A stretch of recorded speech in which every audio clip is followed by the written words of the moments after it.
Hi there, esteemed audience, and welcome to another episode of Middle Grade Ninja. I'm your host, Rob Kent, author of Banneker Bones and the Giant Robot Bees, which, as you know, is available as a paperback, an audiobook, and the ebook is free. Free to download whenever you're watching or listening to this, wherever fine ebooks are sold. And that is a story about an 11-year-old detective. And we're going to be talking a lot about mysteries. So I want to make sure you know I've written one myself, and you can get the ebook for free. Once you're hooked, come see me with money for the sequels, Banneker Bones and the Alligator People, and Banneker Bones and the Cyborg Conspiracy. Under the super secret pen name Robert, I've written some novels for older readers, such as All Together Now a Zombie Story, and The Book of David, which is a serial horror novel about an atheist in Indiana who purchases a haunted home that then begins to give him religious visions involving flying saucers. It's nuts. It's a whole lot of fun. And The Book of David, Chapter 1 by Robert Kent is also available to download for free whenever you're watching or listening to this, wherever fine ebooks are sold. Happy 4th of July, esteemed audience. Couldn't be more excited to celebrate the 4th of July. I've got 4 guests with us. If you're listening to this a date other than the 4th of July, we're still happy to have you with us. This is still going to be a wonderful conversation. So enough from me. We got to get right to it. My guests today are Lillie Evans, Tony Perona, CL or Cheryl Shore, and Janet Williams. So welcome all of you, the sisters, Speed City Sisters in Crime. And I'm going to ask each of you to give esteemed audience an overview of your background to get to know you. And I'm going to ask Lillie if you wouldn't mind starting. Okay. As Rob said, I'm Lillie Evans. I started out as a storyteller doing performing art. From there, I translated some of those storytellings into books. Ended up being an author of a book series called Grandmothers Incorporated. It's co-written with author Crystal Rhodes. The characters of those books, we've written plays, one off-Broadway play actually called by the same title, Grandmothers Incorporated. I've done a play on Thomas Dorsey, not to be confused with the band Luther, but the father of gospel music. That's been performed pretty successfully. And we're formed a company, Greenco Incorporated. I was a member of Sisters in Crime since, I believe, 2013. Right now, I was an editor on the book, the anthology that we're going to discuss tonight. And pretty much that is my background, trying to get a 5th book out. Still working on it. And then Tony? Sure. Well, I am the author of the Nick Bertetto Mystery Series, which started in 2002, and there were 3 books in that series. And more recently, I've been writing with my daughter, Liz. We write under the name Elizabeth Perona, and our current series is called the Bucket List Mystery Series. And it started in 2015 with Murder on the Bucket List, continued in 2016 with Murder Under the Covered Bridge, which is set at the Covered Bridge Festival out in Park County. And then the third one, Murder at the Mail Review, was out in 2017, and we're working on a 2020 release called Murder at the Tattoo Parlor. So if I were to go to the Covered Bridge Festival, could I find you and Liz there with copies of the book to greet me? It may in the past, perhaps, but not. I don't think this year we'll be doing that. What about the tattoo parlor? We're having fun with the tattoo parlor, but we're in fact we're really in the final edit stages with that. The writers group is going to be looking at that over the summer, and hopefully we'll be publishing it in the fall. And I should mention Tony is our return guest this evening.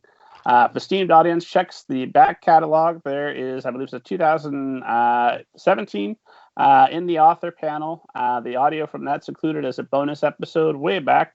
It was you, me, Maurice Broaddus, and Sandy James. It's a heck of an episode, so don't miss that.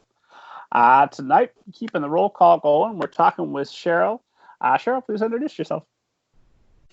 Hi, I'm Cheryl Shore. I write as CL Shore.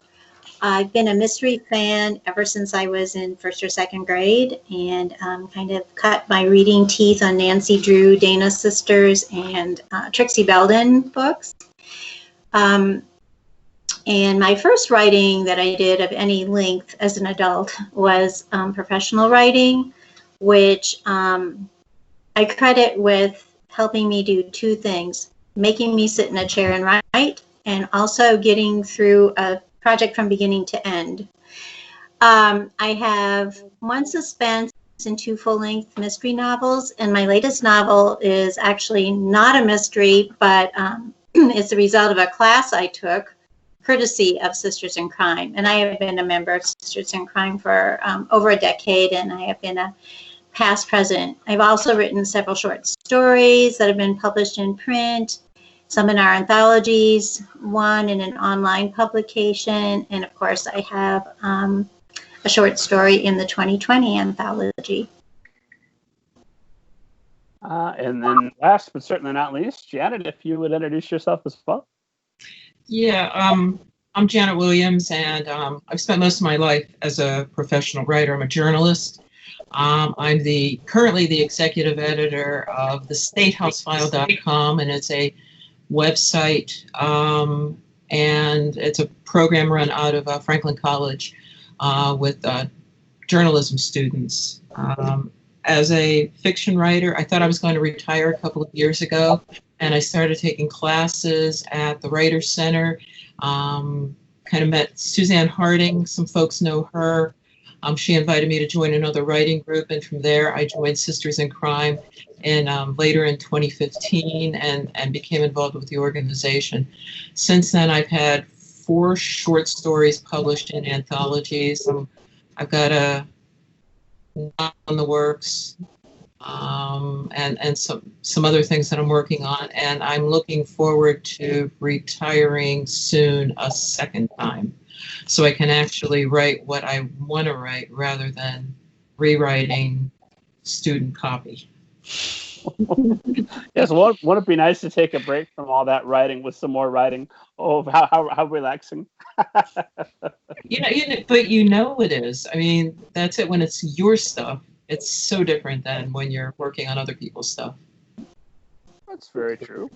And my next question for all of you is going to be one: how did you discover that you are an author of mysteries, or that mysteries are maybe not the only genre you want to write, but your preferred genre? And then 2, how did you find your way to the Speed City Sisters in Crime? And we'll go the exact opposite way this time. So, Janet, I'll ask you to start.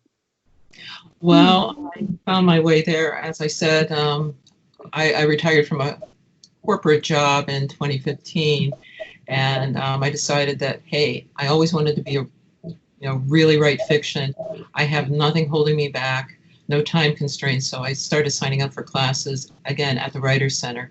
That's when I met, Suzanne Harding was teaching a series of classes that it was really, really a lot of fun. She invited me to join like a small group of writers that she had gotten together called In Mysterious Company.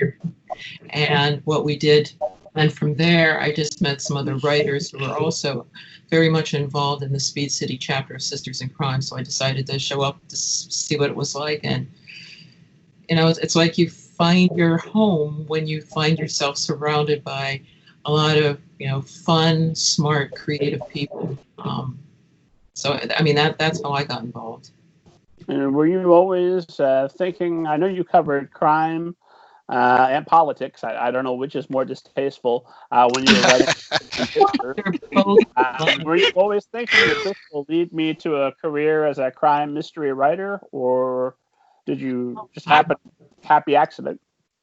Well, I actually came to Indianapolis because I was offered a job covering criminal court, and that was the most interesting job. I worked for a newspaper in Pittsburgh that went out of business.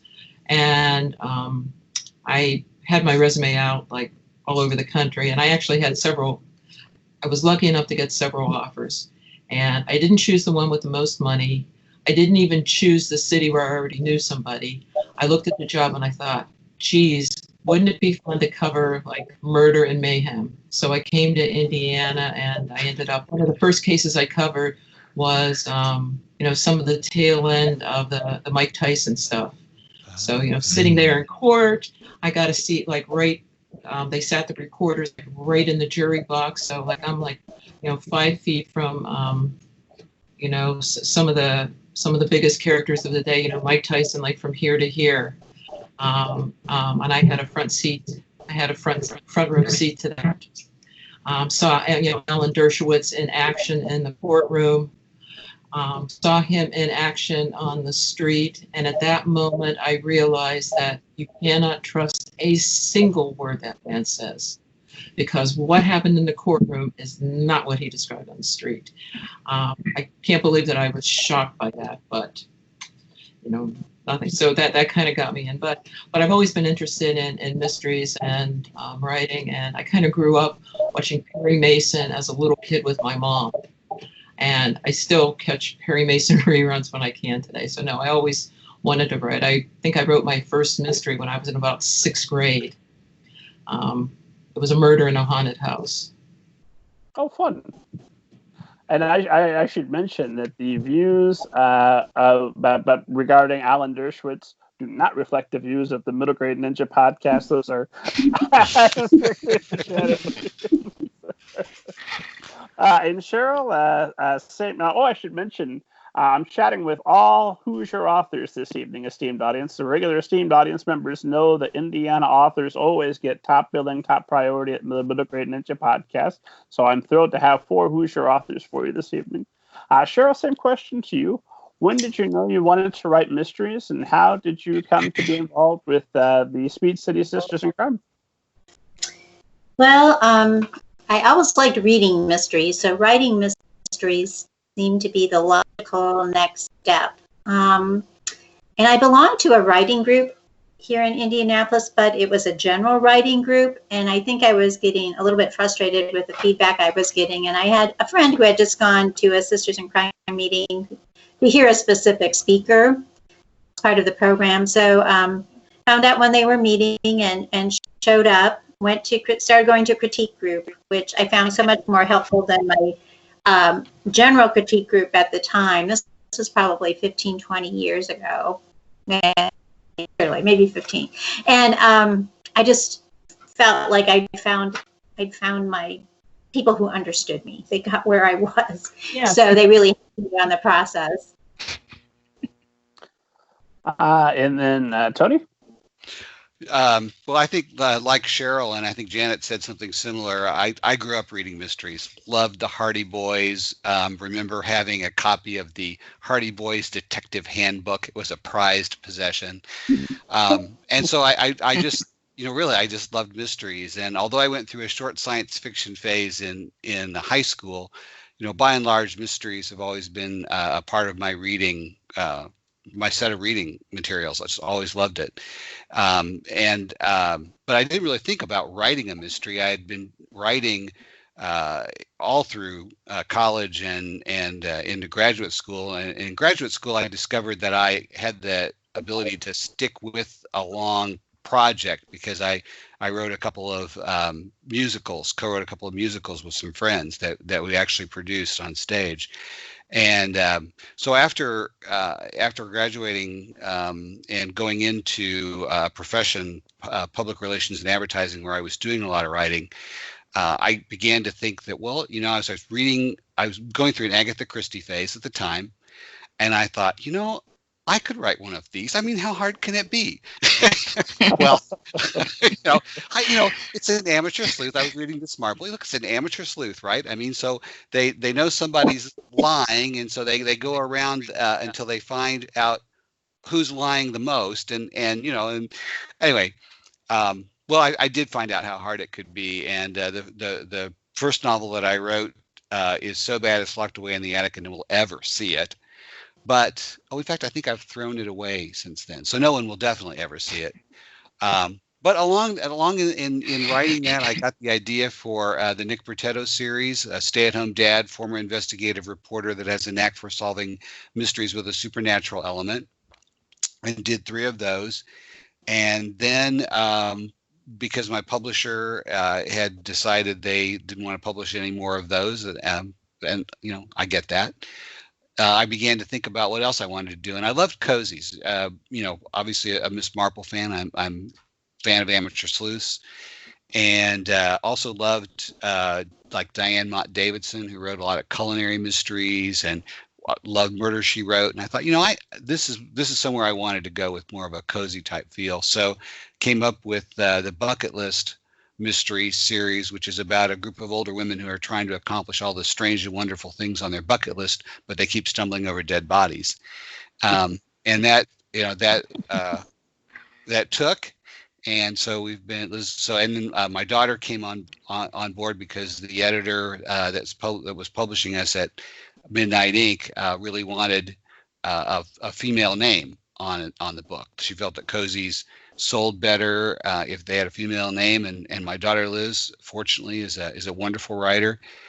In fact, both my daughters are wonderful writers. I want to make that clear. But Liz was more available, and after a bit of arm twisting, and my son-in-law Tim persuaded her that this would be a good plan. I've always loved Tim. Let me just say that. Wonderful son-in-law. Anyway, and so Liz came on board, and we started doing that series. Did I answer your question? I rambled a lot. Well, we didn't talk much about. I didn't talk about Sisters in Crime. Yeah. Yeah. Okay. And right after the first Nick Bertetto mystery came out, I joined Mystery Writers of America, and at the same time, I joined what was then the local Sisters in Crime chapter. It was actually I think it was called the River City chapter, and it was based out of down by the Ohio River. And then there were enough of us after some time, after several years, there were enough of us that we started the Speed City chapter here in Indianapolis. And then Lillie? Well, like everybody here has said, I grew up enjoying reading, and I read the Judy Bolton, Nancy Drew, Hardy Boys, all of that. Ellery Queen, I couldn't wait to get those copies when they came out. But I never actually thought of writing. I was good at storytelling, talking through things. I was cursed with this problem that when I told the truth, nobody believed me. I could lie up a storm and everybody would believe it.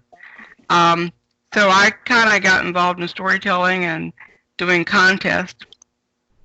But then a friend of mine said, well, if you can tell a story, you can write a story. But I was like Tony, had some question of whether I could stick to a long project. So what happened was how I got started on my first book. A niece went missing, or at least we thought she had gone missing. And the family got together and was looking for her. My mom, who was a character all by herself, had tracked down this young lady's boyfriend, and she took me to the guy's house. And so she's questioning him, just like, Columbo couldn't have done better. And she coincidentally had on a raincoat and this cap, and she knew all these details about the guy. I had no idea how she found out. And so from that, and the maternal grandmother was there also, the paternal grandmother was there also. So I got to thinking, what if there were two old ladies that started a detective agency? And I decided to call it Grandmothers Incorporated. But it was an idea that bounced around until I got with my writing partner, and told her I had this idea for Grandmothers Incorporated. Now you guys know her, Crystal Rhodes, is a romance writer. But she teamed up with me, and we came up with the book, Grandmothers Incorporated. And from that, we've written Saving Sin City, There's Something Wrong with Zelda, and Whose Knife Is It Anyway? So that's how I got into writing. Quite frankly, I like storytelling better, but I do the writing. And from that, like I said, we launched plays, and it's been an interesting journey. I've written before, but I was what I called a closet writer. I write all day, but you're never going to see it. And someone asked me, in fact, it was a journalism teacher, how is anybody going to know about your books if you don't write them, if you don't let people read them? And I thought, well, that makes sense. So I finally ventured out and through some magazines, and that I sent to some publishers. And I remember the first magazine I sent out to was ages ago. I won't say how long I've been alive, but it was a magazine a long time ago called True Detective. And I wrote a story for that. Sent it in, and they got back a rejection letter, thanks but no thanks. And I promise you that within a couple of months, I'm in the grocery line looking at a copy of it, and my story is there, the one they said no thanks. So I felt after that, I can write maybe after all. So I've been encouraged with the books that I've been writing, and the writing's going on pretty well. So I'm happy with it, and that's what I'm going to stick to now that I'm not working anymore, not full time. I used to be a government worker, but I've retired from that, so that's what I do full time now. As for Sisters in Crime, I honestly don't remember how I got involved with them. I know where I was looking for a writers group. I don't really remember how I stumbled upon them. But once I got there and I thought, well, okay, this is a group that's right here in town, no problem. The people were really interested in promoting, and they were interested in what you did. And some of you have some really great writers in Sisters in Crime in its Speed City chapter. And so I've been quite happy with the book. And we've been a great partnership with them. Terrific critique group. I might give a shout out to the critique group. I should ask if you and Tony, with Tony's experience producing musicals and your experience with plays, if we can get you crazy kids together and collaboration, a wonderful mystery detective musical. No, I don't see myself. I need Tony for a musical. I don't see myself doing that. I was the lyricist and book. I did not do any of the music. Well, I think if I throw out enough of those propositions, sooner or later one was going to have to pan out, and whichever one does, they will be obligated to thank me. The acknowledgments will just be tremendous for me. Sure. So I had one more question just for you, Lily, because this was something that I couldn't resist asking about. You were a crime commentator on TV One's Unsung, is that right? Yes. That was. How did that come to be? What's that experience? Well, I had a really strange year, not a terrific year at all. And I had gone on a trip, and I came back and was going through the emails, and there was this email asking about if I'd like to be a commentator on the show. So I thought it was some spam thing, and of course I was going to delete it. My son talked me into at least answering it, and I checked them out. They were a TV show that I was not familiar with, and probably one I wouldn't be looking at. But I did decide to take the invitation, and they sent me the information that I needed, and I decided to go ahead through with it. It was a fun experience. It would have been more fun, except for the fact that there was a mix-up on the flight, and I ended up spending the night in the airport because I couldn't get a flight out. And so I was kind of wiped out when the show was done, but looking back, it was a great experience. What they had done had canvassed different writers in the area. It was in Detroit, and Indiana Writers Speed City was, I guess, close enough for them. And I don't know if I'm not sure how they selected me just to send that email to, or if they sent it to other people. But that's how I came about doing that. And I went to Detroit for a day and sat in the studio and was one of their crime experts for that session. That just shows the show. Check every email, even if it looks spammy. Make sure you read it. Could be something. Yeah. You could be stranded in an airport for a night. It's not a fun experience by a long shot. And it's spooky, too. Oh, you had a story idea. Never mind. Oh, fun. No, I had a story idea as soon as I said that. Okay, go ahead. Don't say that out loud. It'll get stolen on the podcast. Save yeah, it. Okay, yeah. Write it down. That's just for you. One thing I'm forever having to stop myself on this podcast is that once in a while I want to talk about my story idea before I write it. And nope, don't do that. Yeah. anymore.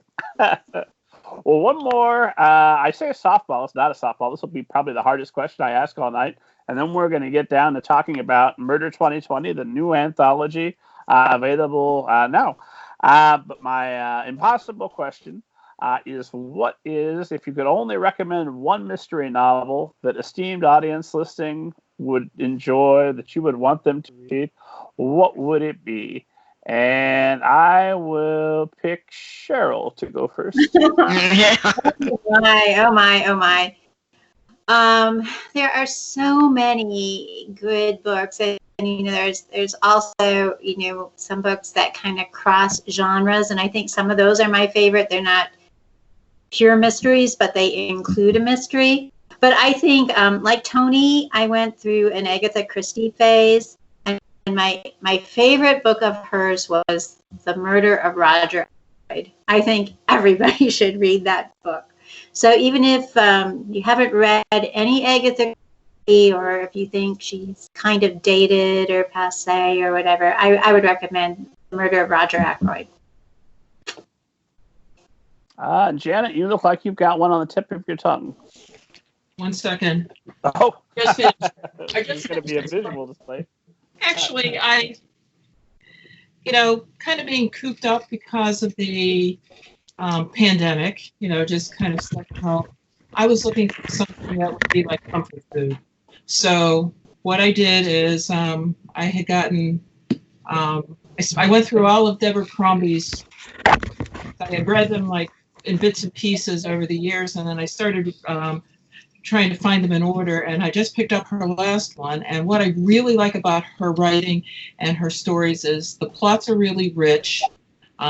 She has like a husband and wife, British detectives working for Scotland Yard, and they are fully developed characters. She has a way of infusing the stories with a sense of place like few other writers do. Maybe Louise Penny with the Three Pines novels are as rich in detail about with a sense of place, but hers are just really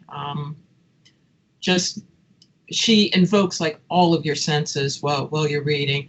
I mean, you can practically taste the beer that they're drinking in the pub, and you can smell the rain as you're walking through a Cotswold village. As a matter of fact, the last one takes place in the Cotswolds, in a couple of towns where I actually visited about 20 years ago. So I was picturing all this, and the detail was just so rich. But it's like that in every one of her books, and I think I read more as a writer now. Anyhow, looking for how does she do that? How does she give you a picture of who that person is so that you can see them really clearly and you can hear their voice in a detail that's not intrusive. So anyhow, my latest favorite is A Bitter Feast by Deborah Crombie. Next week it'll be something else. And Tony, what have you got for us? Well, I saw that Janet went for a visual, and so I decided to get a visual. And this is somebody that I know, Rob, that you've had on your podcast before, William Kent Kruger. I am so passionate right now about this book, This Tender Land. It's his new standalone. It's a modern day Odyssey. Well, when I say modern day, I mean it's more modern than the actual original Odyssey, but it takes place in the 40s. And it's just it's a wonderful coming of age murder mystery. It's a glorious thing, and I just, like Janet said, you analyze some of these writers and you just wonder, how do they do it? It's so literate and it's so vivid, and I wish I could write like this guy. But just, yeah. So if I could recommend a book, it would be This Tender Land by William Kent Kruger, my current favorite. That's next on my list. Which one? I was just going to say that's next on my list. So ask me next week and it might be the same. I should mention for esteemed audiences who look at the back catalog, we did have the good fortune to get William Kent Kruger to do a written interview at the blog. He hasn't been on the podcast yet, but Mr. Kruger, if you're listening, and I assume you are, I've got all your favorite authors here. Please come on the show. I would love to chat with you. And Lillie, do you have a favorite mystery that you would recommend? I was racking my brain trying to remember. I think of one, and actually the one that pops in my head is not a recent one. It's by Anne Perry. She had a series about an English detective by the name of Monk, and the stories are kind of like mid 19th century. But the mysteries were good. But the thing I liked about it too was her character development of the detective. In the first book, he's lost his memory, doesn't know his name, doesn't know he's a detective, knows nothing, and still manages to solve the mystery. And as the series progresses, he learns more and more about himself. But for some reason, that book series just really stuck out in my mind. But it's Anne Perry, and I can't think of the name of all the individual books, but I've read about 5 of them, I believe. And she's an English writer. Oh, and you got a nice series like that. There's no reason to pick a specific one. Esteemed audience is going to pick up the first, and they're just going to keep going all the way through. Just keep going. Well, Cheryl, to make up for the cruelty of making you answer that question first, we'll transition now. I want to talk a little bit about the Speed City Sisters in Crime. And then we'll talk about the brand new anthology, Murder 2020, available now. Esteemed audience, you could be clicking on the link in the show notes. You could be searching Google right now to get your copy, order it from a nice local independent store, get it headed your way. But Cheryl, since I think you said you were president at one point of the Sisters in Crime, please tell us more about the Sisters in Crime and specifically the Indiana chapter of the Speed City Sisters in Crime. Okay, yeah, right. I wanted to make it clear. I was president of the chapter, not the entire or a national organization, even though right now a member of our chapter is president of the national organization, Lori Rader Day. So that's kind of cool. At least I think she's still president. Anyhow, yeah, so I can't remember the year, but Sarah Paretsky, who is a famous Chicago mystery writer, founded Sisters in Crime, and I believe there are 32 chapters, most of which are in the United States. There's a few Canadian chapters, I believe. I am unsure if there are any on other sides of the Pacific or Atlantic. If not, there's only 1 or 2. So it's pretty much a North American organization right now, but its purpose is to promote female mystery writers who write mysteries or in the crime genres. So, all right. So, but anybody who falls, who upholds that mission is welcome to be a member. And we have several Mr. Sisters, including Tony Perona, and we have actually a very healthy proportion of Mr. Sisters in our chapter. I think we have one of the highest proportions in the country, but I'm not entirely sure about that. So we're all about mystery and crime writing. We participate in events with our chapter and to some extent beyond our chapter. And we have had speakers here who have been, when I say here in the Indianapolis area, that have been sponsored by the national organization. We have applied for their speakers program, and National has paid their travel expenses for them to come here and educate us more about the craft of writing. So, and they also have a couple events, which I'll mention because some of your listeners might be interested in participating. There's a We Love Libraries program and a We Love Bookstores program, which is for independent bookstores. And by looking at the national website, libraries or bookstores, whichever is appropriate, can follow a set of a few simple rules and be in a monthly, I believe it is, lottery, and they can win a cash prize that will help them either buy books for their library or promote books in their stores. So it's a really nice program, and it's a way to say thank you to libraries and bookstores who help get our books into the hands of readers. And so for esteemed audience members who are very excited and want to contribute, where would they go to learn more and contribute? You can look at the national website, sistersincrime.org, and all the chapters are listed there.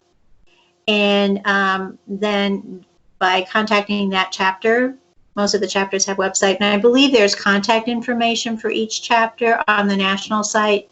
That would be a way to find out, where they are meeting, how often they are meeting, and give them a way to kind of get get the knowledge they would need to attend a meeting if possible. There's also a chapter called The Guppies, which is totally online. And aside from myself, which I think we can all agree was the finest hour of the Speed City Sisters in Crime, what a wonderful presentation, having me come and speak. But aside from myself, what types of speakers could folks looking to get signed up and participate, what types of speakers could they look forward to hearing? We have a wide variety. We've had people who have been kind of in the investigative role and talk about solving crimes. We've had a profile as a speaker recently. And then we also have speakers who talk about the craft of writing. And some of these speakers are mystery writers, some are not, but they all have something to say to us. And then we've had people who have talked about marketing, such as yourself. So it really runs the gamut, but all the speakers are announced on our website, which is speedcitysync.org. And so one is welcome to look and see who's coming up in the coming month. Right now, meeting on Zoom, so it would be good to reach out to someone on our website, so a Zoom invitation could be obtained if people are interested in attending the programs. Hopefully we will be back in a more, in one place speaker and audience, but that might be a while yet. We're looking to do Zoom meetings for at least June and July, and our July meeting is going to feature the writer Dan Wakefield. Janice Thornton, one of our members, lined up Dan to speak to our group. He's comfortable doing it in Zoom. We've been debating about maybe doing it in an outdoor setting, but it just might be a little difficult and unpredictable to do that. And we're kind of playing it month by month. So if anybody actually reach out to me if you're interested in joining the Zoom meetings. I've been setting them up. And folks could reach out to you just by going direct to the website, or what's the best way for them to do that? Well, you can email me, janetw5112@gmail.com. And you can go to our website too. There'll be links to connectivity there as well. But anybody who wants to attend our meetings and the speaker part are welcome. That is a bold move, giving out your email on the podcast. You are about to be inundated with all sorts of messages, I imagine, from the student audience. I was just thinking, Dan Wakefield, 2 or 3 weeks ago, out of the blue, sent me a Facebook friend request, and it just brightened my week. I'm like, oh my gosh, Dan Wakefield wants to be my Facebook friend. I am moving up in the world. All right. You are indeed moving up, Rob. That is awesome. That's wow. Practically Kurt Vonnegut honors right there, if you want to be Dan Wakefield's friend. My God. I'm impressed. I know that the Speed City Sisters in Crime has an amazing critique group. And Janet, if you want to tell us a little bit about the critique group, because I know that has some interesting ways that works, that anyone can kind of come along almost at any time. Actually, I haven't participated in that critique group because when I've been sitting at a desk all day, it starts like at 9 o'clock, and I don't get up from a chair until like 1 o'clock, and it's too long sitting. So I wasn't participating in that particular critique group. Maybe one of the other ones can talk more about it. Like I said, Tony, if you wanted to. Actually, it's Lillie. Lillie should be the one that should talk about it. Lillie, you're the one. Go ahead. Yeah. Okay, the critique group, there's no special appointment of people. Those that want to participate in the critique group can. And what we do is, preferably a couple of weeks before the meeting, if you have a story or a chapter of something that you want the group to look at, you email it to the members who is in charge of that.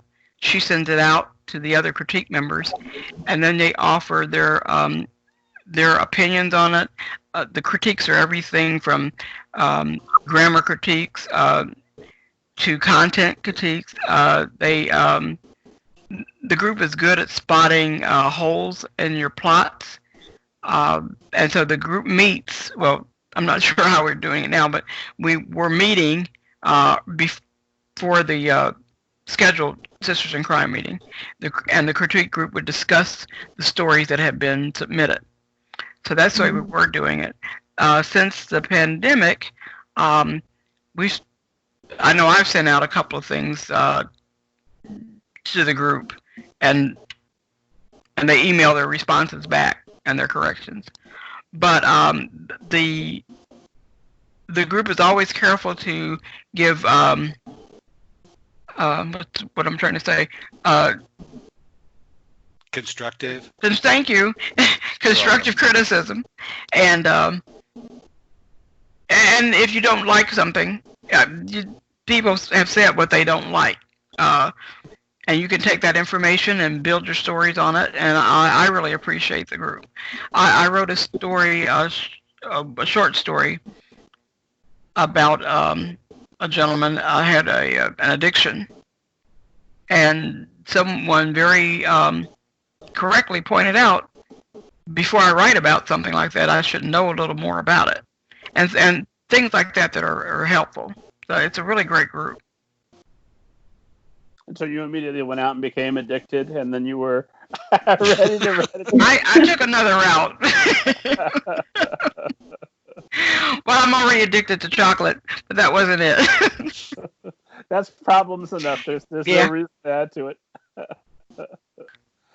I've got a friend, I won't say his name, but he is meticulous in doing ridiculous, almost method actor research for his writing. Like he wrote about a scene in which somebody got hit in the head in a specific town, in a specific location. So he went to that location with a vial of animal blood and put it on the street to see which way it would flow, so that when he wrote about the blood from this head wound flowing, he would make sure that the reader would know that it was definitely in the right direction. He's written about cannibals, and I'm convinced that he has at some point part of a person, because there's no way he would miss that opportunity. Me, I'm happy with a Wikipedia page, maybe a secondary reference. That's fine. I'm good. Then let's see, Tony, I got your notes on the anthology, so I'm going to ask you to tell us about Murder 2020. Okay. This is the 7th anthology that the Sisters in Crime group has put out, and I'm trying to remember who came up with the theme. Lily, do you remember who came up with the theme for it? I don't really remember. I'm thinking Bridget, but was it? Yeah, it was Bridget. Yeah, and so the idea is Murder 2020. How do you interpret 2020? I mean, we all know it's the year, right? But it could also be a large number. It could be an eyesight designation, 2020. Some of the creative ways people used it when they came up with their stories to submit Proverbs 2020. I thought that was really interesting. Somebody went, I mean, not all of the books of the Bible have a 20th chapter. So he had to go back and figure out which ones had 20 chapters and whether the 20th verse in that 20th chapter made sense to write about. So, I mean, just really interesting how people interpreted that. And then, so the three editors are Lillie and Michael Dabney and Sherry Held. We all submitted stories, and they blindly read. They read them in a blind sense, so that they didn't know who stories they were, and selected 17 stories, and then that became the genesis of the anthology. And did Bridget know when she came up with the idea that 2020 would in fact be the year of the apocalypse? Or was that just a happy coincidence? A happy coincidence for her, I think. But I do want to mention that it's really interesting as I've read through, because I just got a copy of the book and had the chance to read through it, and it's really interesting. The first story in the book involves a protest, and that was written a year ago, and so it was really interesting to read through that. That was Andrea Smith's story called Inheritance, and it's all about a protest and a murder that occurs in that. And anyway, I thought it was really interesting that she had written about that a year ago, and then here today we've got the Black Lives Matter protests going on. Mm-hmm. So, and I should mention, anytime we start to talk about current events, although this is our 4th of July episode, fireworks, it's wonderful. We are recording this June 16th. So anything major that happened with regard to the protests, with regard to COVID-19, or whatever other nonsense 2020 is going to throw at us, we don't know about it. If the aliens landed on June 20th, June 16th, we weren't aware, although the Pentagon had already disclosed them, so we should have been expecting it. So, Lillie, I'm going to throw this next one to you. Because you're an editor. I was looking at the guidelines. I've got them up here in front of me for the 2020 anthology. You're looking at stories with a word count between 3,000 and 6,000 words. They're coming in. Of those, you can pick a maximum of 20 stories. I assume that all of Indiana got their mystery story out, and you guys had piles of submissions to choose from. How, without revealing any industry secrets that must remain top secret, what was the process for winnowing down those submissions and for selecting these 17 of the highest quality stories that could be available in all of Indiana for the anthology? Well, we knew starting out about how many stories we wanted. Based on the number that was sent in, it wasn't that hard to pick out the 17. Okay, I guess I can say that all of them were not perfect at the start. So the ones that had promise, the ones that we knew readers might enjoy, we sent back to the authors to give them a chance to polish up. We told them what our concerns were with the story. We told them, for those that didn't quite hit the theme, we mentioned that. And so those stories were revamped, some of them. Some just need to be tweaked. And then they came back to us. So, we didn't have thousands to go through, thank goodness. But we tried to get everybody in that sent a story in. And that was not hard to do, actually. The stories that were sent were really good stories. And most of them were constructed very well. And also, it was fun to come up with to see the creative way they use that 2020 topic,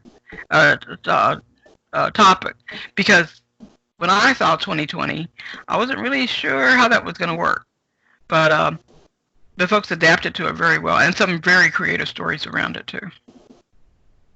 And Lillie, why wasn't my story chosen? No, I'm sorry. Oh, that was a mean trick. I apologize. I would like to just point out for a minute that you had to be a member of Sisters in Crime. Oh, yeah. That was probably it. Janet, I'm going to throw my... go ahead. I was going to say, that's why we didn't have thousands to sift through. You did have to be a member of the chapter in order to submit a story. And there will be an anthology, I assume, for 2021 or 2022. But I'm assuming you haven't abandoned hopes to do yet another one, yes? Well, can I talk? Diana Catt and I are talking about possibly being the editors for the next one, and we'd like to do a Halloween theme for 2021. But that's in the talking stages. We haven't actually floated that idea past the Sisters in Crime group yet, but I know Diana and I are pretty serious about it. Well, you heard it here, exclusive. Tony Perona personally guarantees Halloween theme for next year's anthology. You've just heard all of the wonderful reasons to join the Speed City Sisters, Sisters in Crime. So get signed up now. Get working on your Halloween stories, because that's for sure going to be what it is. Write your best story and then mess with it a little bit when we find out what the theme will actually be for the next anthology. You'll be in good shape. My next question, since I know that the authors are all going to be folks that you presumably know, what is your favorite story in the anthology? And we'll go over it. No, I'm teasing. That would be what a cruel thing. No. Uh-oh. But I will expand that out to the group. And Cheryl, I'll come to you next. What is the difference in writing a short mystery as opposed to a longer mystery where you've really got time to explore the characters? What are the challenges of writing a shorter mystery, 6,000 words or less? Well, I think it's telling your story in 6,000 words. And I'll put in kind of a plug for one of our members not here, Larry Swayze. He also did a program for us on short story writing. And his one sentence summary of his presentation, with me as long as I have a thinking brain, is a novel is an evolution. A short story is a revelation. And I think that makes a lot of sense. You're not going to have the same plot development, the same progression of events in a short story because you just don't have the time and space. But the idea of having a revelation, that really works. For me, when I think of the short stories that I've written, most of them kind of fit there. I think some of my earlier ones were kind of like more mini novels. But from now on, I'm definitely keeping that in mind. And sometimes I think, 6,000 words or, like 3,000 words. Because I think that was our minimum, right? 3,000 to 6,000. Will I ever be able to get that many words for this story? And then all of a sudden you realize, like, oh my gosh, I've got all of this. I've got to cut. But I think you have to stick to the idea of your story and really everything else because it's got to be concise. Tony, I hope that answers your question. Same question to me. Same question. Anything you want to add about writing a short story versus a longer mystery? Yeah, I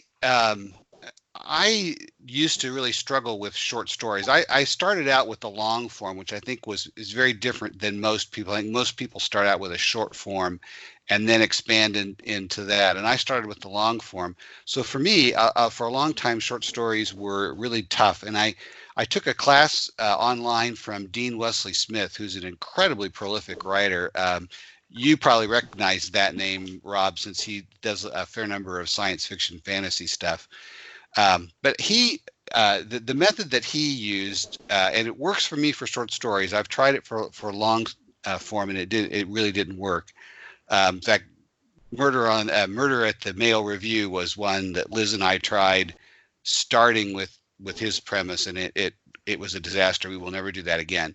But in a short form, he says, and it makes sense to me, is that you're writing to entertain yourself. And so you don't need to know where this is going to go. You just need to start out with a character in a setting with a problem. And then you go from there. And he gave us some writing prompts and had us working on things. And I found that to be a really enlightening way of looking at it. For the Murder 2020 story, Liz and I were at Malice Domestic in 2018. Yeah, anyway. And we had some time between sessions, and we knew that this Murder 2020 was coming up. Oh, it was 2019. It was yeah, it was in 2019. And we knew this was coming up, and we wanted to put a short story together for it. And so we started shooting around ideas with, what does 2020 mean to you? And then we started looking up eyesight designations, and we were curious. We knew what 2020 meant, but what were some other ones? And then we stumbled upon people who had perfect pitch. So it was 2020 for ears, not 2020 for sight. And so we started off on that, down that rabbit hole. And then pretty soon we came up with the idea of a blind man who has perfect pitch, who can hear the frequency of a buzz of a cell phone and knows what that note is. And it turns out that there's actually not that many, there aren't that many cell phone notes. When they buzz, there's really only 3 or 4 that are popular. Go figure. Really? And so this whole thing started spinning around and around, and we sat down and we wrote this thing, and had to cut like Cheryl said. But we got it down to 6,000 words, and we were really excited how it came out. It introduces a new detective. For us, we've all of our stuff has been cozies, and this is an IMPD, Indianapolis Marion County Police Department. For those of you who might be listening that don't know what an IMPD means, but an IMPD detective, Dan Talbot, and it's a police procedural, something that I never thought I would do, but it fit the story, and we're excited now about having Dan as a character in another short story. Could be a recurring character for multiple stories forever. I mean, don't milk that cow for all it's worth. My God. That's right. Lillie, anything to add about writing a short story, a short mystery versus a longer one? I've thought about it plenty of times. I've written several. I've just never published any. Or tried to get them published. I got caught up in the Grandmothers Incorporated series, so I really hadn't even considered writing a short story. So I've sidetracked on everything. In fact, somehow I keep going back to plays. I know we're talking about books, but I wrote a short story that I had submitted to the critique group. And after I looked at the story, I decided it would make a great play, so I'm working on it as a play instead of a short story. But whenever I start a short story, it always turns into a book or a play or something else. That's not all bad. Yeah, I don't know why that is either. I'm telling you, you and Tony are going to get together. Tony's going to write the lyrics. We'll get with Maria Spratis, who knows all the local musicians. We'll get somebody that wants to put together this musical. Okay. And when it happens, you're going to have to invite me on opening night. You'll have to say, well, it wouldn't have been possible without Rob. I'll say, yes, this is Absolutely. Well, if Lillie and I ever do that, we will make sure that you are invited, Rob. We'll put the whole thing up on the podcast so the team audience can share with it as well.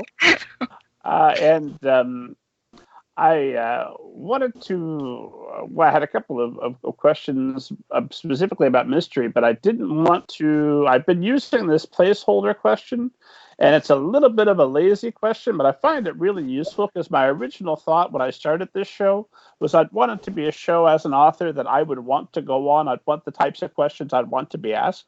And so I always try to do a placeholder question. And what I mean by that is, what's a question I haven't asked about the anthology? Something you want esteemed audience to know about the anthology. Let's pretend I did ask it, and you could tell us the thing that you want esteemed audience to know. And Cheryl, I guess I'll start with you. Oh, okay. Well, I think one reason to, especially, well, for any genre lover, if you're not used to reading mystery, but you would like to kind of stick a toe in that genre, I think an anthology is a perfect way to get a taste for the genre. But even for mystery lovers, I occasionally will run into people who will say, I never read short stories. I only read full-length books. I only read novels. But For the writer, the anthology gives you a chance to experiment with a shorter format and with different characters like Tony did. But for the reader, it also gives them kind of a smorgasbord, kind of a palette of different types of stories to sample. And it can be a lot of fun to read. And Janet?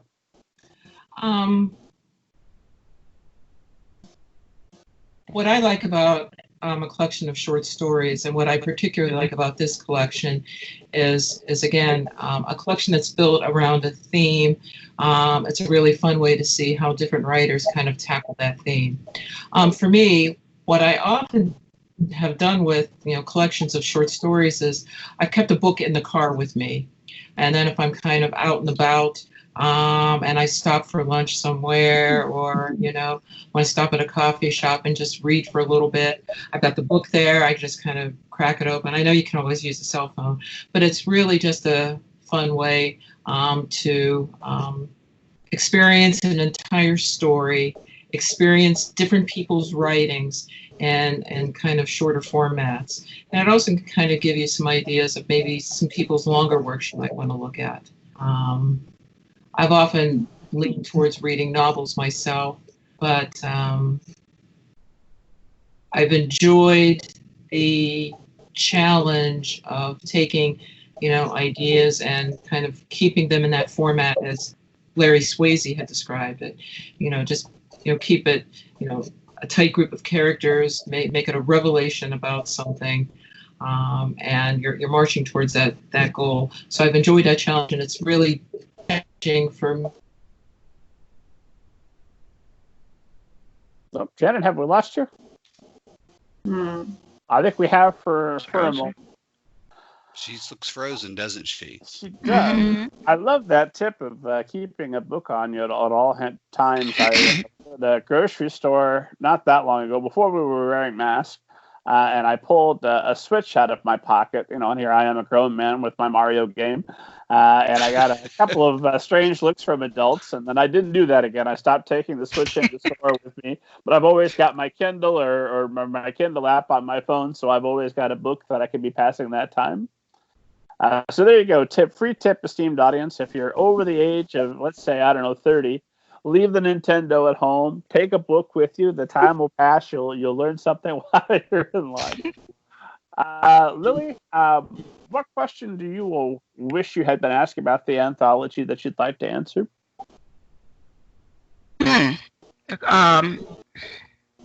Well, what question? I can't think of the question, but what I'd like to say about the anthology is, for those who don't are not inclined to read short stories, the thing about an anthology is, and I'm one of those people, but until I edited this, I did not appreciate the short story. It takes a lot of concentration and talent to mold a story into a short version. You cut to the chase. You don't amble on and on.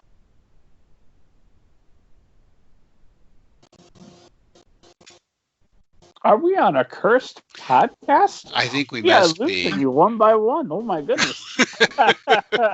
We might have to think about calling it a night. There's a story here somewhere. It's Agatha Christie's, and then there were none, right? We're eliminated one by one. We're kind of dwelling there. You survived. But the other thing that too is, like Janice was saying, when you're reading a novel, hopefully it's good enough you feel like you want to keep going. But it's like eating a cake. You just take little bites of stories, and later on you take another little bite of the story. And you can savor each story. So that's what I appreciate.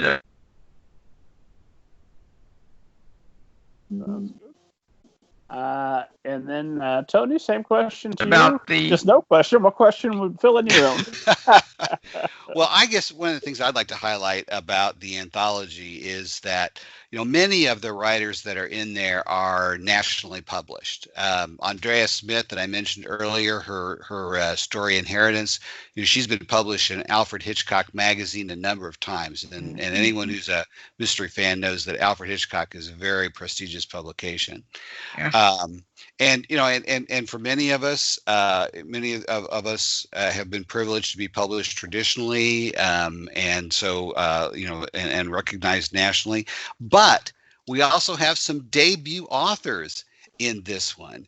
Elizabeth San Miguel has her first story in here called Cipher, which is a lot of fun. It's a puzzle mystery. And gosh, who is the other one? Hawthorne. Hawthorne's first story is in here, and is his the 2020 Club? I'm trying to remember now. Hawthorne's, no, his is MD 2020. Yeah. At any rate, it was really great to see some new people, get their sea legs and write a story and have it be really a good one. Esteemed audience knows that I would never neglect to ask you, Speed City Sisters in Crime, have you ever seen a flying saucer, and do you believe in them? And Cheryl, I'll start with you for this one. Oh, wow. After those weird sound effects. I assume that was the aliens arriving even as we were Yeah. Actually, okay, a quick little aside. If you ever get a chance to go to the, I guess, is it called the Aeronautics Museum or something in Dayton? They actually have this flying saucer-like vehicle that I guess the Canadians were trying to develop, and then the Americans bought it, and it looks very impractical, but it's kind of cool to see. But I do believe there are other creatures out there. At least there's a strong possibility of it. And have they ever come here? I mean, I can't say that they have, but I am open to the idea. I think it's possible. So you've not seen any non-Canadian flying saucers? I have not seen any non-Canadian flying saucers, but I believe the potential is there. Lillie, same question to you. I have not seen a flying saucer. I don't believe in flying saucers, but I do believe in ghosts. Have you That's seen my a ghost? answer. Sure. Oh, well, we have to hear that story. We would be remiss if we didn't get that. Where did you see a ghost? In my house, in my bedroom. An old lady laying in my bed, there for a second, looked at me like, "What are you doing here?" and then faded away. And I've been in an apartment that had ghosts too. You could hear them walking up the stairs. And I had one whisper in my ear. I know I sound crazy. But anyway, I was fixing dinner. My husband and my son were in the living room. I know for a fact. I hadn't moved. And I'm at the counter, and the voice says in my ear, "What's for dinner?" And I looked. There was nobody there. And things like that happen a lot. So, I don't, maybe they're visitors from outer space instead of ghosts. I don't know. But no flying saucers. Well, that's probably what the ghosts are whispering is, "Lillie, look out the window. You'll see a flying saucer." I wouldn't be surprised. This is the year for that. You thought you were off the hot seat, but now that we've opened up to include ghosts, I got to swing back. Have you seen a ghost? Who, me? Uh-huh. Oh, okay. Because I can't see you. Have I seen a ghost? I have had similar experiences to what Lillie described. I don't know if they were ghosts or spirits or messengers, but they were people, and I'm especially thinking of one that was seen for an instant and then disappeared, and it was very surprising that they disappeared. This is wonderful. That's so far 50% of the panel haunted.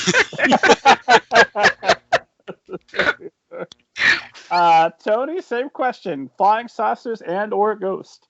Have not seen a flying saucer, but I am with Cheryl and Lillie in that I think the universe is so big and God's worlds are so incredible that I don't doubt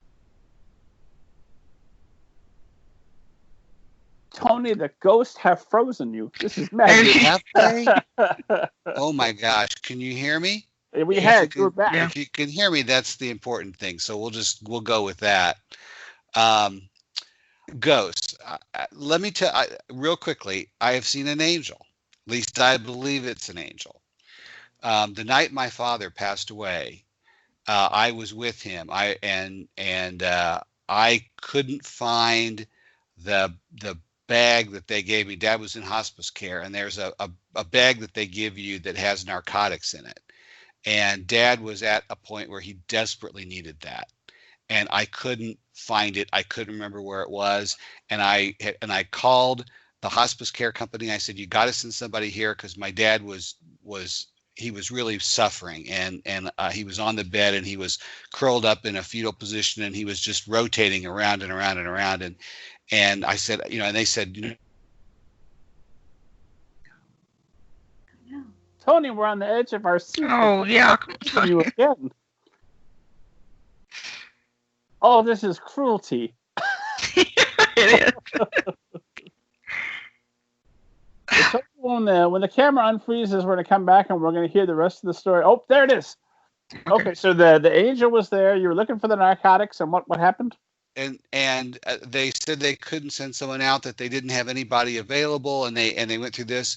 And 20 minutes later, someone shows up at my door, and it's this woman, and she said she was, and this was like 2:00 in the morning, and she says that she's from, and she told me she was from the agency, and I said, but you said that you couldn't. She said, "Oh, well, I'm from California," and she had this story about how she got there, and I wasn't really paying that close of attention to it, but it was this far-fetched story because she wasn't from around here and everything. And she said, but they called her, and so she came, and she just like went immediately to where this bag was in the house, and administered that to my dad.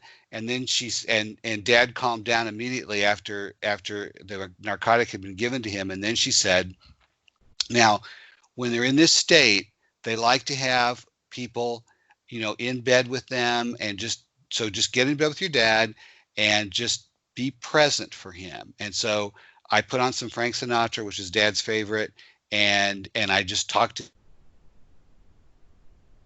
him.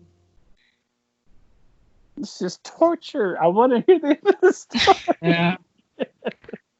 Oh, Tony, the ghosts have frozen you again. And it sounds like the angel was there doing a good deed. Yeah, I'm sorry. Okay. Back. You want me to try again? Anyway, Yeah. the long and short of it is, she gets the bag, she gives the narcotic to my dad. She tells me to get in bed with Dad and just to pat his back, just let him know so that he can feel me, so he knows I'm present. And she said, and I will leave. There was no record that she ever showed up. Whoa. Wow. And I believe that was an angel. I do too. I do too. And she blasted away in a flash of bright light, and you saw her floating up outside. Oh my gosh.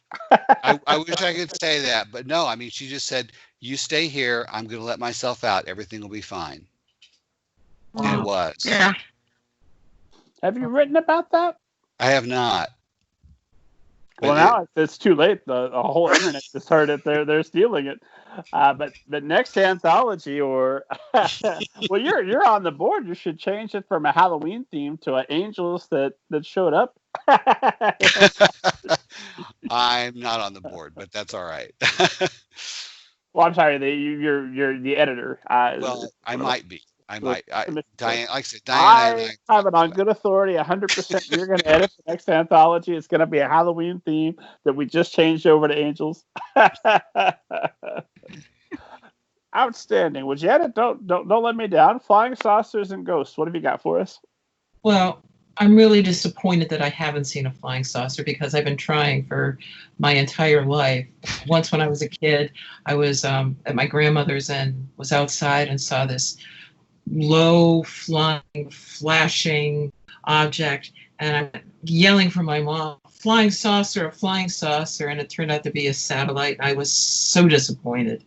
I mean, I've been waiting for the visitation from the aliens, because like the rest of these guys, I mean, we live in an incredibly huge, diverse universe. So why might there not be life somewhere else? And I think wasn't there just a study this week from some scientists that suggested there might be as many as 30 or so Earth-like inhabitable planets within the Milky Way? So, yeah, why wouldn't they come here? Or maybe why would they come here? Yeah, why would they? Yeah, so that's the question. But yeah, I've sort of believed it my whole life, and you know how when you're like in your teens and your 20s, you can kind of glom onto conspiracy theories. Like when I was in college, I heard Mark Lane.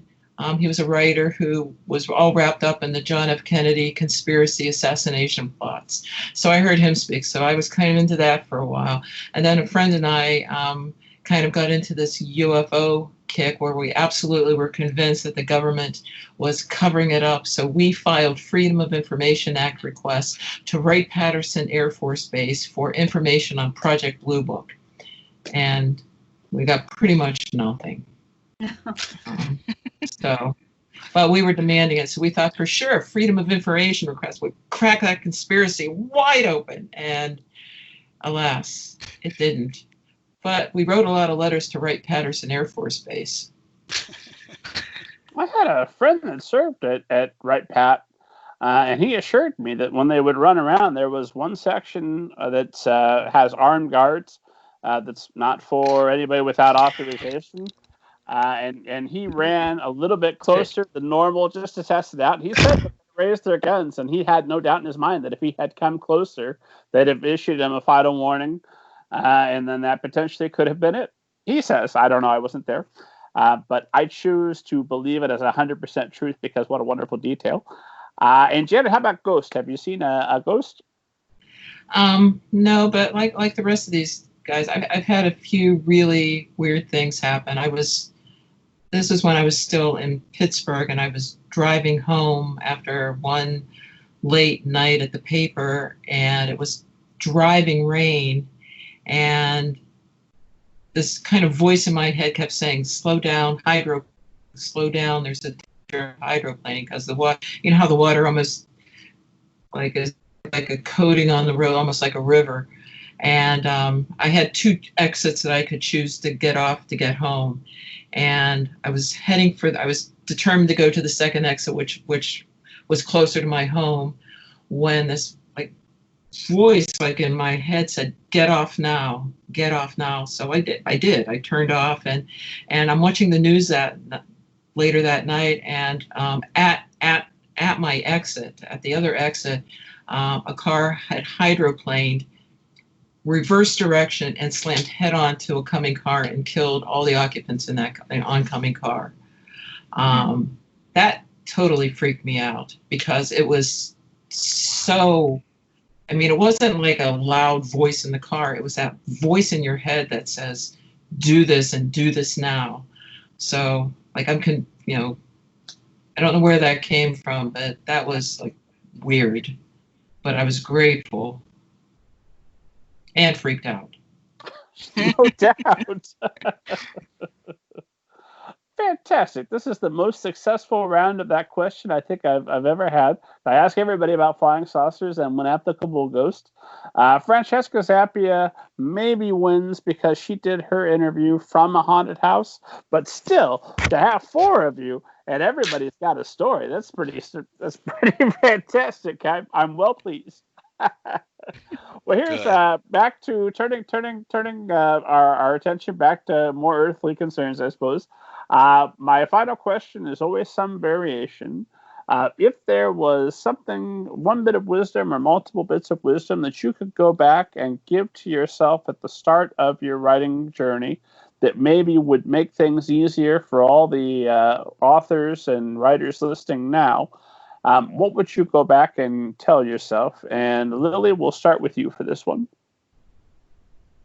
Well, if you've taken the time to learn your craft, learn your skills, taking classes that you need, the only thing you have left is not to be afraid. Don't let the fear take over. You write and write and write, and even if nobody likes it, if you like it, write. Don't let others dictate what you can and cannot write or what you can and cannot achieve. And that would be my advice to myself. And where can esteemed audience find you online again? I'm sorry? Where can what's your website? Where can we find you online to learn more about your books? Oh, the books can be found on grandmothersinc.com. We also are on Facebook and website lbarnettevans.com and also cvrhodes.com. That's my writing partner. I'm sorry, I think her website is crystalvrhodes.com. And Tony, same question to you. What advice would you go back and give yourself? And also, please give your websites and things where we could find you. Sure. Thank you, Robin. And before we sign off, I do want to say thank you very much for hosting us on this podcast. It's been a delight, and I wish you continued success with it. I think that I would tell myself, don't swing for the fences. Be satisfied with hitting singles. You get on base more. I watched a number of people who just, they were determined to put out a book a year, and that's what they did. And I spent a lot of time trying to fashion a book that I thought would, was like the bestsellers that I was reading and all this kind of stuff. And I spent way too much time on that kind of stuff instead of just trying to put out a good book every year. And I've seen that the people who did that were way more successful than I ever have been and should be. And so that's the advice I'd give myself is, just enjoy what you're writing and get it out, and don't spend a lot of time trying to swing for the fences. And where can we find you? Find me, since I write pretty much with my daughter now, our website is www.elizabethperona.com. And Cheryl? Mine is similar. Kind of believe in yourself, follow your inner voice. The problem with fiction writing, I think, is it's wide open to you. You can create whatever you want, but it's so subjective, and there's so many voices out there telling you it has to be like this, you have to be like this, or it won't sell if it's like that. I think you just have to trust your inner voice and go with it. And, like Lillie said, you have to master the craft and learn how to write those writing skills. But once you have that down, trust your inner voice. That's what's going to make you, as a writer, unique. And where can the esteemed audience find you online? Oh, my website is clshoreonline.com. And I also have a Facebook page, CL Shore author /mystery. And Janet, please bring us home. Well, I don't have a web page, but you can find me on Facebook. But there are about 5 million Janet Williams on Facebook, so don't mix me up with Janet Williams, the Tennessee Tramp. No. There's a short story there. Right there. There really is. Maybe. Yes. Oh, yeah. Okay. But anyhow, so what was the question again? I don't know, but I think we advice my younger self. So technically, it backed me up, because that inspiration occurred on my podcast. When you write the story, I'm in the acknowledgments. I feel that's. I think you can be a character. My question was, what advice would you go back and give yourself that would maybe make your writing career easier? It's a variation of what Lillie said. I mean, you've always got to be working on your craft. I mean, you're always learning. You're always trying something new. You're always trying to stretch yourself as a writer. But I think the big thing to my younger self, I would say, don't be afraid to fail. To me, it was always so devastating if somebody gave me like a negative criticism of my creative writing. Now I could, my journalism, fine. I mean, that I almost had like two lives here.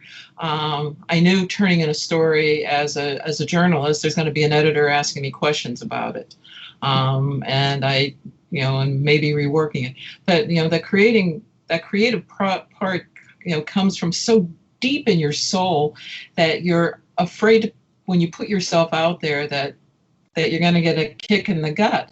And you know what? Sometimes you fail. Sometimes it's not that good. Sometimes you just can't be afraid of that. And in failing, you actually can learn to be better. You can learn what you did wrong and what doesn't work. I look back on some stuff that I wrote, years ago, even a couple of years ago, and think, yeah, I think I'm a better writer now, and I would do this a little bit differently today. But just don't be afraid to fail. Just put yourself out there and especially, write to entertain yourself. I really like that line. I think that was a really good line. I'm going to start writing. I'm going to think of my short stories as writing to entertain me. Speed City Sisters in Crime, this has been an absolute pleasure. Thank you very much to each of you for making the time this evening and putting up with our technical issues so that we could have this wonderful conversation. As always, esteemed audience, head to middlegradeninja.com to follow up on every episode of the podcast that's been released thus far, find out who is going to be coming up in future shows, read hundreds of interviews with authors, literary agents, publishing professionals, folks you'd be interested in. Download your free copy of Banneker Bones and the Giant Robot Bees. Happy 4th of July, or happy whatever day it is you happen to be listening or watching this. And God willing, and I'm alive, I'll see you next week.